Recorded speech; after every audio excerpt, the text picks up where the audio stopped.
While I was doing food delivery in my market of St. Louis, Missouri, this old lady taught me a lesson today. I got humbled a little bit. That's been happening a little more lately. Welcome back to Mr.BetonYou. So it is 5 p.m.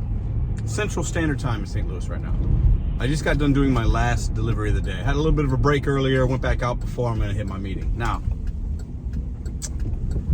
I was doing a double shop and pay Walmart on the Walmart Spark app. One customer had 4 items, one had like 11. Small ones like that, I'll do a double if everything makes sense. Didn't pay a bunch of money, but it was the last one. The mileage was super close. It was gonna leave me right where I wanted to be. Let me go ahead and do this. The first drop off was at a, how do I say this and say it politically correct, or should that even matter? It was an old person home. Is that even right to say? It was Senior Citizens Living Center, assisted living, however you want to say it. Though sometimes those drop-offs can be fun. I've been here before. The apartment number, because there's access. You could walk in, there's somebody at the front desk, you can get into the elevator, you can take it. Some places you can do that, some you don't. Some there's codes. This one no code, so it's relatively very easy. There's an apartment number attached to the order. And if you know, on Walmart Spark, and really any app, but I feel like this one more than the other ones, you can order for like other people. So a lot of times I'll have a mom, or I'll have a son or daughter ordering for a parent. And I'm pretty sure that's what happened here because the names didn't match. That's kind of irrelevant. They had the apartment number wrong. And not wrong by one number, like they had it wrong. And this is a big building. By my estimation, it was 4 floors. By my estimation, oh man, 100 apartments. Let me see, 4? Yeah, probably about at least 100. So kind of a big building. Customer's not being responsive. I know it's wrong because the number does not exist in the building. The number that was in the app doesn't exist. And I spent not a lot of time, but enough time double checking. I literally went to every door, looked at every sign on that 4th floor. And I'm like, this number is not, this room is a ghost room. It doesn't exist. Is this where the old people go in and do their little stuff? Who knows? I don't, it doesn't exist.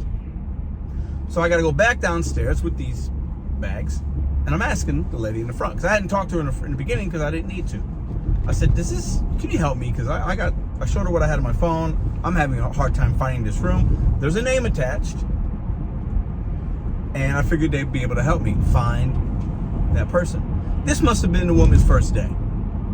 She goes, oh, I don't know. Let me see. And she's like, pulls out this chart guide or this navigational map or something. I have no idea. Something Christopher Columbus used back in the whatever times to navigate.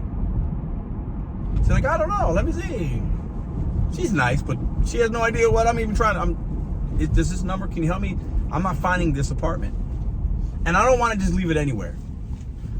This is an old person. I'm not just leaving it. I could have left it. Maybe some of y'all have done that.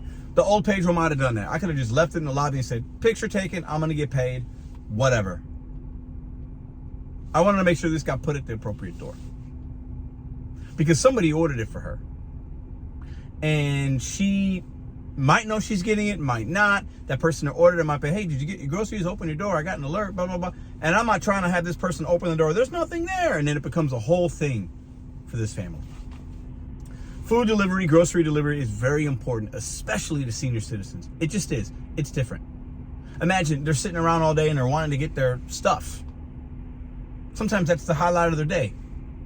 Sometimes when I'm delivering to older folks, and especially in homes, they want to talk because they don't have a lot of interaction sometimes. So I wanted to make sure I facilitated this correctly. After about 5 minutes of standing at that host stand, or whatever you want to call it, the front desk, it's the front desk, not a host stand.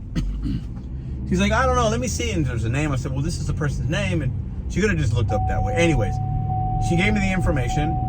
I was able to drop it off because the name, I must have missed it the first time. The name was actually on like this little wooden thing anyways. So I was able to, I put it at the right door. I didn't knock, I didn't do any of that, but I know that it was put at the right spot. Felt confident, took a picture, let's keep it pushing. But spent more time than I would have liked to. Like I said, it was a double, So the customer B, was waiting for their food, their groceries.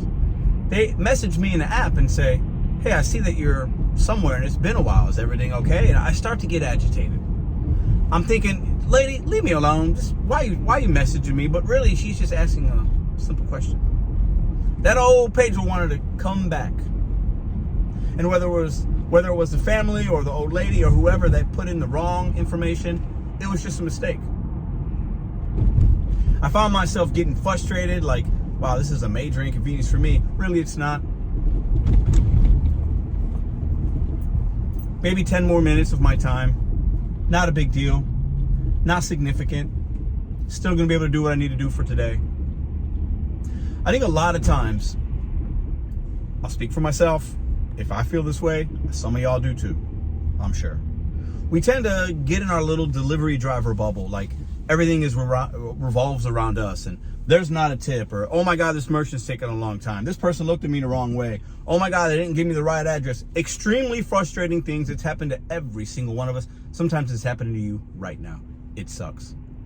I don't want to minimize that. It sucks. And as I'm learning to be more patient, as I'm learning to understand, there's some things I just cannot change. I got to be willing to accept that and be okay with it, and just keep it pushing, and not kick and scream up and down the halls of a senior citizen living center and make my temper tantrum the talk of the facility for the evening. Did you hear that young man yelling? Oh my God, he couldn't find it. I wanted to do that. I didn't. That old lady taught me a little lesson. She humbled me today. Doing that order, and someone say, Peter, just leave it at the front desk next time, blah, blah, blah. Not the point. Because then I'm putting work on somebody else. That's not her job.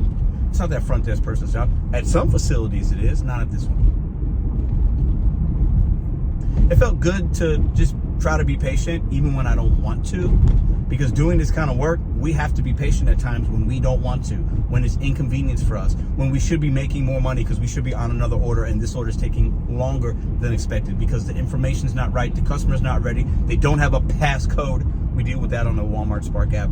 I dealt with it a few times. A customer pickup and they're not ready, they're not there, so you waste your time. You fuel your gas, your energy, and they're not even home. It happens every day, sometimes twice a day, to all of us. But I am trying to do a better job, and I'm sharing this with you because maybe you can relate, and maybe it's something to think about as you're working right now. Whenever you're watching this video, the next time you're going to work, think about it. What we do is important to the economy of America. It is very important. But it should not take over